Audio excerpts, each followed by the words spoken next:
afternoon, good evening to all our friends in podcast land. Brendan Cunningham, the real estate doctor, here with my buddy, my partner, my partner in real estate. Thank you. Matt Paul. He does it all. So let's take a barometric reading on the market or whatever. What's going on? Yeah, so we're dealing with holiday week. You know, it's President's Week, so all the kids and stuff are off of school this week. Yeah. You know, and then we also have old Mother Winter still. Mother Winter is being a mother. Yes, it is. It's nonstop. We got about several inches of solid ice on everything. Yeah, it's different this time. I mean, normally, here we are in West New York and Buffalo. We're famous for our snows. Yep. But this time we're having ice, and that's not typical for Buffalo. It's typical for Rochester, but not typical for Buffalo. 100%. Yeah. And it's so bad, you can't get any salt. No, yeah. They're Salt shortage. Even the towns and the municipalities are out of salt. Yeah, they can't salt the roads. It's not good, and the ice is really, really scary. I know 3 people right now that have been injured on the ice and broken bones and really serious. This year alone? This from this go. Oh, yeah.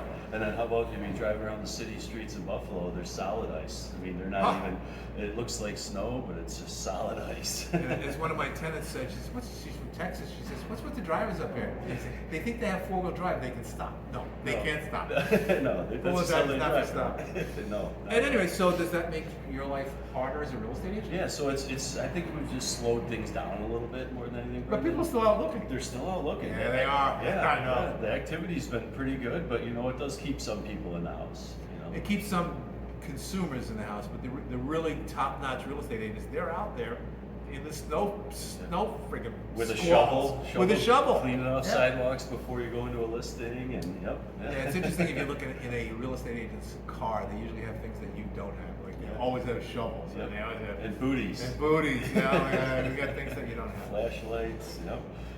You know what? I was going to talk to our friends out there in podcast land about who's who.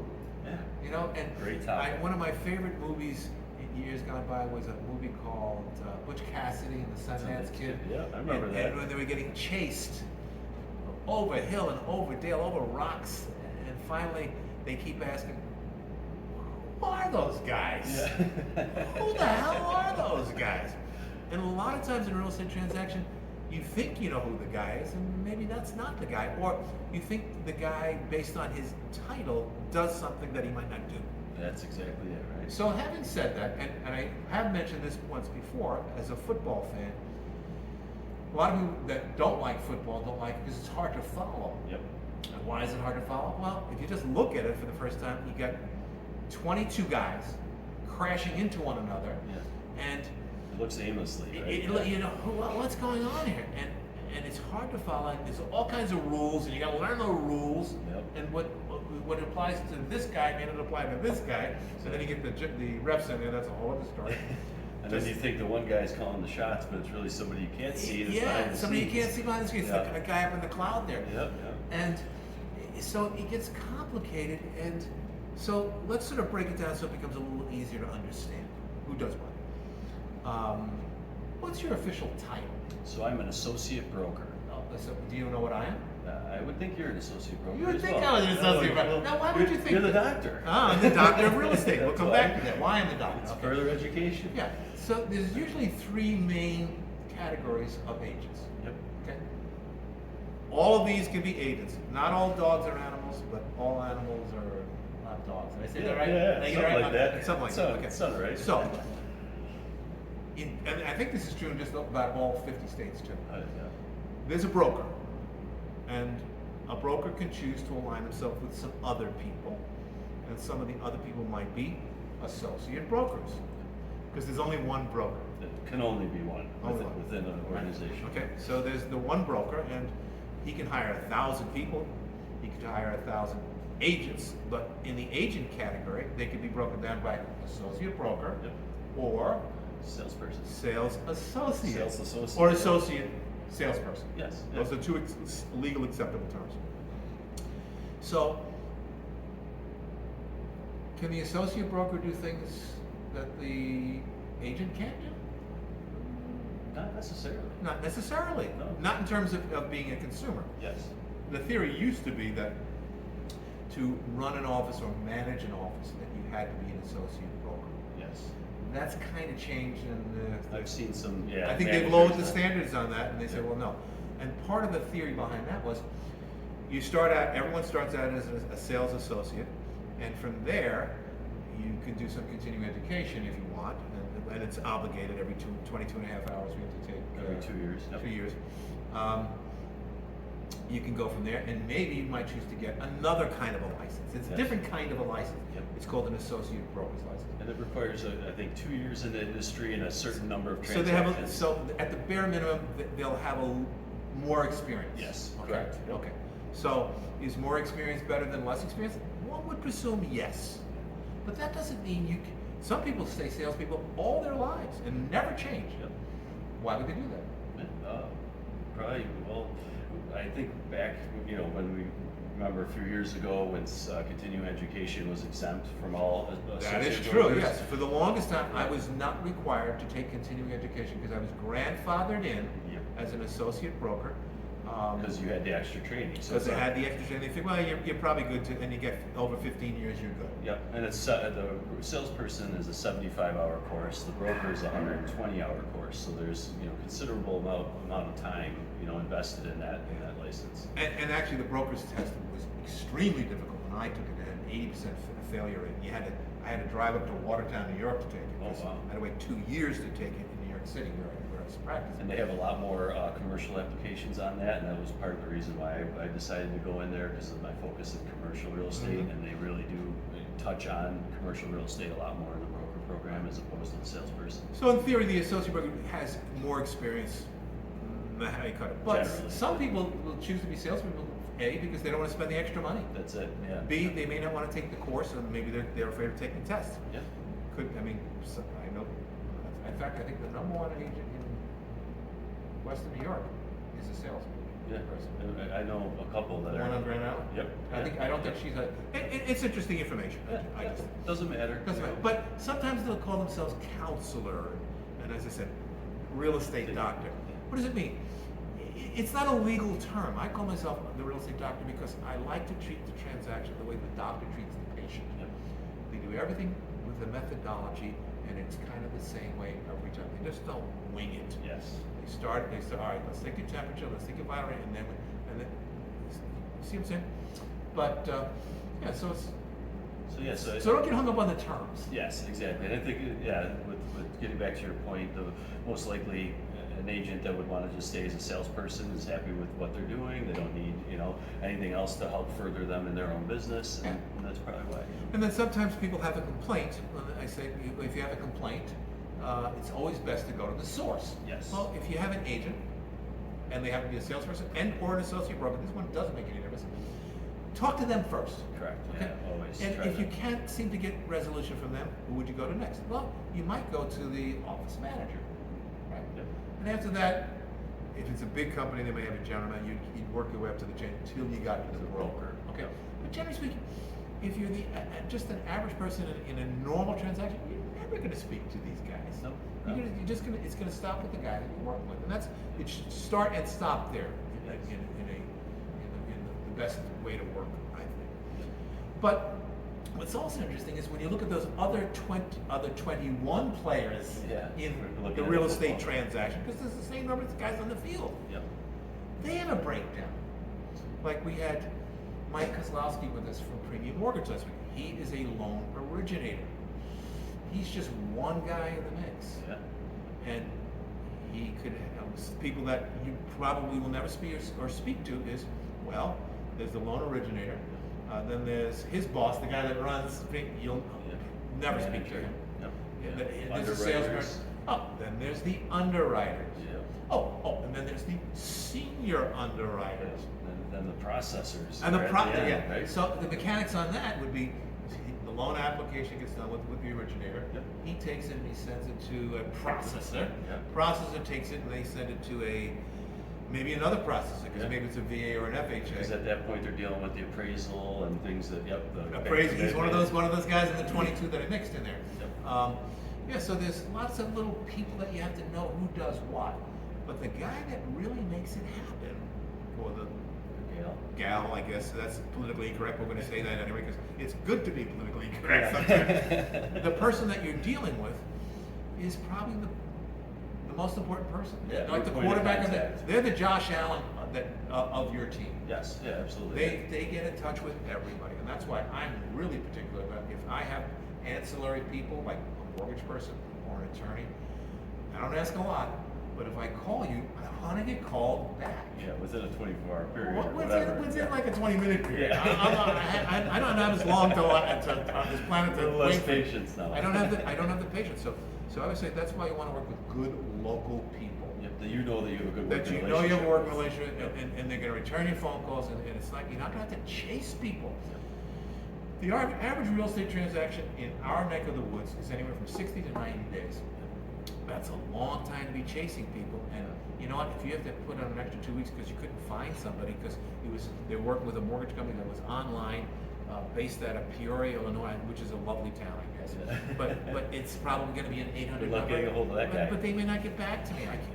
I don't want to deal with it. No. Okay, you don't want to deal with it. And there's a lot of communication that takes place in that 60 to 90 days. Oh my so God. if there's one part of your team that's dropping the ball or not carrying their weight, every other part's affected. Yeah. And it really goes back to the point guard, the person, the agent, to get everything back fluid, running, Right. and moving in the right direction. I wrote in my second book, The Seventh Sense, The Key to Effectiveness in Life and Business. In 25 words or less, what's the seventh sense? It's establishing a sense of urgency. And that's what a good agent is. They get everyone to do what they do in a timely fashion. Yes. Return my call, do this, do that, and you gotta be a leader to do that. Absolutely. More times than not, where the breakdown occurs, I always think it's usually the other agent, and it's usually because they're not good leaders. Yeah. They're waiting for somebody else to. They're in a reactive stance. And Reactive, yep. No, you got to be proactive. You got to keep moving this ball down the field. And keep checking the timelines and knowing when due dates are approaching, and make sure Checking that the timelines. you're reaching out and you're communicating. Hey, we're a couple days out from the commitment. Where is it? Can you give me an update? Yeah. I always like to tell people too. I said, especially with agents, I said there's a lot of dates on the contract, and some of these dates are confusing. But the one date that you really want to know, you want to know it cold, is the mortgage commitment date. Not the closing date, because the closing date, especially in It's a target date. is a target date. It's Yeah. not an absolute date. Not It is- written in stone. It is not a time is of the essence date. It's on or about. It's a pregnancy date. You know, if the baby's going to be a little late, well, the baby's going to be what are you going to do? You're going to Yeah. cancel the baby? Yeah. I don't think so. No. That's a whole other story. We're not going to do that. Yeah, no. But yeah, so the mortgage date. If somebody says your mortgage is due, you have to have it by what's today, the 19th of February, and yours says the 18th of February. That's a drop dead date. Yeah. Either party can walk from the transaction. Yeah. Could be null and void. Done. So you got to know that, and if it's coming up, the time to address it is not on the 18th, and it's not on the 19th. The time to have addressed that was at least a week, maybe Right. 10 days before. You may have to get an extension. Maybe you don't need an extension, but you want to find out what the hell's going on. Yes. But you don't want to go past that date, and that's what a good, proactive agent takes charge of. Yes, absolutely. And they're going to help you facilitate and meet all those deadlines all the way through. So. And there's a lot of running around to make that thing happen. Sure is. And somebody says, oh, it's no big deal, I'll just ask for an addendum. Here's the problem with that. No one understands what an addendum is, I think. And unfortunately, colloquially, we call more than one addendum addendums. Yeah, yeah. It's wrong. Yeah. It's Latin. It's addenda. addenda. It's addenda. We just say addendum since we're tired of correcting people, right? But the problem with getting an addendum is it's not automatic. No. When you ask for an addendum, you are literally asking for permission. Or a contract change. For a contract change. And as every parent knows, sometimes the parent has to say, no, Yep. we're not going to do that. I'm not going to extend this. We're done. I waited 6 weeks for you to get this thing. You said you were going to get it in 3, and now we're done. So just be really mindful of the dates, but know who the person is in charge. Yes. Okay. Yep. Chances are, 90% of the time, it's probably the agent you're dealing with. Okay. And that's why it becomes really incumbent to make sure you have a great agent. Absolutely. Yeah, pick wisely. Pick one. And how do people normally pick an agent? Uh, Number one way they pick an agent. So and right now, I think online is how they're first going to. Well, that would be good, but that's not the number one way. Yeah, was it Ask Alexa? It's accident. Oh. It's an accident. There's no methodology to it. They stumble across somebody. Wow. And I think that's the craziest thing in the world. Yeah, me It's too. the way it is. I mean, I kind of stumbled on my own agent. But most people know at least 3 or 4 agents, right? Well, when they go to Florida, everyone's an agent in Florida. So, yeah, it's Yeah, crazy. Wow. So I think the best way is to ask your best friends and get a referral from them. Yeah. Who's your doctor? Yeah. Who's your dentist? I'm Yeah. looking for a doctor and dentist. Who should I go? Well, my doctor, I'm not taking any patients right now. Well, maybe he'll make a suggestion, but usually that's why. It's a step in the right direction. Though. You know somebody, you got a rapport with them, they're helping Yeah. you advise. Yeah. Our number one way of getting business is referrals. Yeah, Okay, absolutely. so Yep. so you would think that if our number one way of getting business is referrals, the number one way for you to get a business is to have people refer. Yeah. So Kind of makes sense. it makes, but people don't do that. They may go online. That's a new thing now. It's not a bad thing. No, a lot of It's- information online. It's better than just stumbling. Yep. Some people will walk into an open house and they'll work with that agent. I'm not saying that's wrong, but it was kind of by accident. Yes. And you know, it's, I don't want to say picking a pig in a poke, Yeah. but it kind of is. You don't know. This is a big deal. That's what you 'Cause want it's to. kind of a big deal. Yeah, and you want to make sure that you're choosing the right person that's qualified to help you in the right way. You know. Yeah, I mean, I was watching this terrible movie the other day where somebody was on death row and he was innocent, and you know, he looked at the case and he had a legal aid attorney. He was a good guy, but he was a legal aid attorney. You know, the rich and famous don't get legal aid attorneys. They get the best that money can buy, and that's why. And everyone said the reason why you're on death row is because this guy was a schmo. Yeah. You know, he didn't do his job. Yep. So Yep. don't take the guy that just sort of Just- falls out of the yeah. sky. First guy you meet. Yeah, do some research. Exactly. I mean, what makes one agent good, one agent not good? I don't know. I'm sure you have specialties that you do. Yeah, absolutely. Like what? Oh, well, commercial, residential, and I also like to deal with investors. Yeah, I do commercial, but I don't do nearly as much as you do. So I would be happy to defer some of my business to you and work and collaborate. Yeah. Good doctors are not afraid to refer you to other good doctors. In fact, most of their time, that's what they do. If I have a skin tag on my neck, I go to the doctor. What does he do? He refers me to a dermatologist. Exactly. Yeah. Doesn't refer me to a gynecologist. Yeah, no, that's the wrong. It's the wrong end. Yeah, exactly. So yeah, and a good is not afraid of getting a second opinion. Oh, I love second opinions. Yeah, and that's it's the way that most of us, or at least that I conduct my life. Yeah. You get a referral, or if it's somebody, like you're saying with a doctor, if that doctor that you know, like, and trust is telling you to go to this person, I'm going to give them a shot first. Yeah. So it's really, make sure that you're seen and working in the right networks and communicating with people and helping. Yeah. That's a good way to be seen.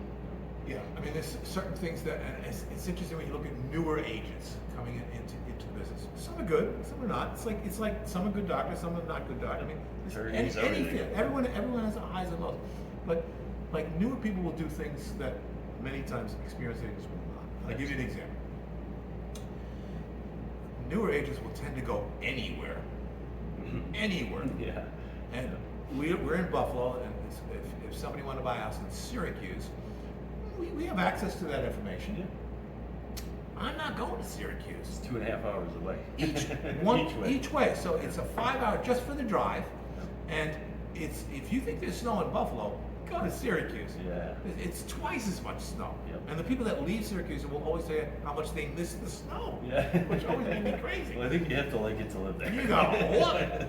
But yeah, so it's not a good use of my time. And here's why it's not a good use of my time or your time to do that. Because most people want to work with good agents that know the area. Local market, right? Local. I want to Yeah. stay local. Yep. And I've been to Syracuse a number of times, but like these little towns like Liverpool and Fayetteville outside of there. And yet I don't know those that well. Yeah. So we have a tremendous network of people, and I will work with people that know that market so that you can handle it better. Yeah, absolutely. It's Yep. better for the consumer. You're gonna be more available. I mean, how many times can I get away with, answering a question? Well, I don't know, but if it's important to you, I can get back to you on that. Well, that's a nice way to say it. Yeah. First time. By the third time, they're saying, yeah, this doctor is an idiot, Yeah. and I think I better give it to somebody that's local. So Clearly, you just don't know. I just don't know. Yeah. You know, I mean, I can always find out, but no, when you want an answer, generally speaking, you want the answer. Absolutely. I'll get back to you in a week on this. I don't think No, so. unacceptable. Unacceptable. Yep, don't meet the timeline. Yeah, so they're driving all over the place. But yeah, referring business to each other, and and we do that a lot on our team. We all help each other, and sometimes people, whether even if it's closer than Syracuse, but it's just a little bit further than you're comfortable going. Well, Yeah, so draw find out where you are, and draw concentric circles, and figure out how far out you want to go. Yeah, and then market to that area. Yeah. Like even Ellicottville. I don't particularly want to go to Ellicottville, I was but just we gonna have say- other guys that go to Ellicottville all the time. It's only an hour. And Olean's just a little bit further than that, but further away from us, not closer. So Mhm. and that I work in Olean. So Do you? Yeah, I do commercial deals out there, and it's not again St. kind of pick and Bonaventure's. choose. Oh yeah, yeah. St. And there was one restaurant there that was right in town that I used to go Oh to. man, what is it? It's the one that everybody knows about. But other than that, I mean, it's too far from me. Yeah, I'll send you to St. Yeah, I'll Bonnie's. take care of that for you, friend. Yeah, it's all good. So it's snowing, but people are still out there buying houses. And one of the things that I always used to chuckle at is the agents that were working in the snowstorms. They were always top of the game. Yeah. Didn't phase them at all. Business is business. I got to take care of my peeps, and that's what I got to do. Yep. But That's the way I roll. I mean, it doesn't matter what it's going outside. If it's my client doesn't want to do it, then I'm not going to push them. But And the good news is the technology has helped us because we don't have to physically be in places like we needed to be in the olden days. In the olden days, this was insane. If you were negotiating on a contract, and let's say you wanted 100 and I offered you 95, and you said, well, I'll take 97.5, I would have to cross out the 100, make it 97.5, get your initials, and then drive. And that was a carbon copies, weren't there? Like 3 different or 4, Seven yeah. copies. I then drive, to Batavia to get you to initial and then to come back. And then when I get there, they say, oh, I thought of something else. I'll take the 97. I get them to agree to that. He said, but now the buyer says he wants early occupancy. We'd have to initial and then I got to drive again. Now at least we can do a lot of that electronically. Yep. Yeah, and even as same for showings. We can go in there if a client can't make it or is out of town, grab our phone and do a virtual showing. Virtual showings, yeah. That's kind of a fun thing, the virtual showings. Yeah, I have had pretty good success with it. Yeah. Obviously you can't see as good as the eye, but It's not quite the same, but it's pretty darn close. Yeah, absolutely. And you can usually rule in whether the property is worthy to physically look at. Yes. Yep. Something that's been remarkable with the technologies over the years, we track every number imaginable, but it used to be the average buyer would look at 15 houses Oh, physically. wow. Okay, now they look at thousands of houses, yeah. but they may only look at 7. So it's actually cut their time in half. It's a much more efficient way to work. Absolutely. Because you can rule things out and say, well, I can see from the map here, it's right next to a gas station. I don't want to live next to the gas station. Yep, or it's a corner lot. I don't want to be on a corner. Yeah, so you Yep. can see all that lot, and then sometimes the pictures will look a little more glamorous than they are. But either way, you say, well, I can work with it if it's fixed. Whatever. Yeah. But yeah, so the technology's been a good thing. Yeah, it's All right, helpful. we're going to come down to our final segment here. Yep. What's hot? What do you got? So I have a couple new listings in the North Tonawanda area. The one in North Tonawanda is a 2-bedroom, small home. It's a bungalow style, just under 1,000 square feet. Getting a lot of activity on that one because it's priced just under 100,000. So I priced Tonawanda? Yeah, North Tonawanda. Oh, that's good. That's Shank. Yeah, That's good. Right next to a frisbee golf park. It's a great home for really anybody. And then I have a 1,000 square feet cottage, 3 bedrooms? 2 bedroom. 2 bedrooms and a 2-bedroom, bath? 1.5 bath. 1.5 baths? Yeah, half bath downstairs, full bath upstairs. Yeah, 2-car garage, detached, private yard. In Hollywood, that would be 1.2 Yeah, million. at least. Here it's under 100, you said? Under 100,000. So that one is getting a lot of activity. I think just because we really haven't seen a lot of homes that are livable Under 100,000, yeah. especially in North Tonawanda. It's a very hot market. And then just down the road a little bit south in Tonawanda, I have a really unique house. It's set up as a 3-bedroom right now. So all 3 bedrooms are on the second floor. The first floor, there was a bedroom converted to a dining room, and then a bedroom converted to an office den.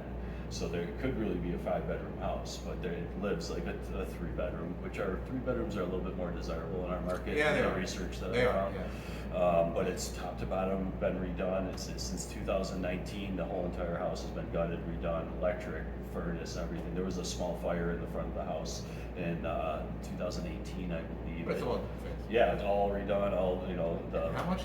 So that one's at 375, but it's 2,230 square feet. Really 5-bedroom, 2 full bath. All redone. At 375 sounds like a lot here, but for the rest of the country, man, those are bargain prices. Well under 200 a square foot.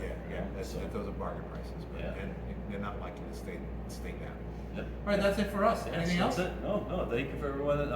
Follow, like, subscribe. Thank you for tuning in to the real. The real story, because we're the real realtors as opposed to those fake guys next week. Yeah, full transparency. Yeah. Thanks for tuning in. Catch you next time. Take care.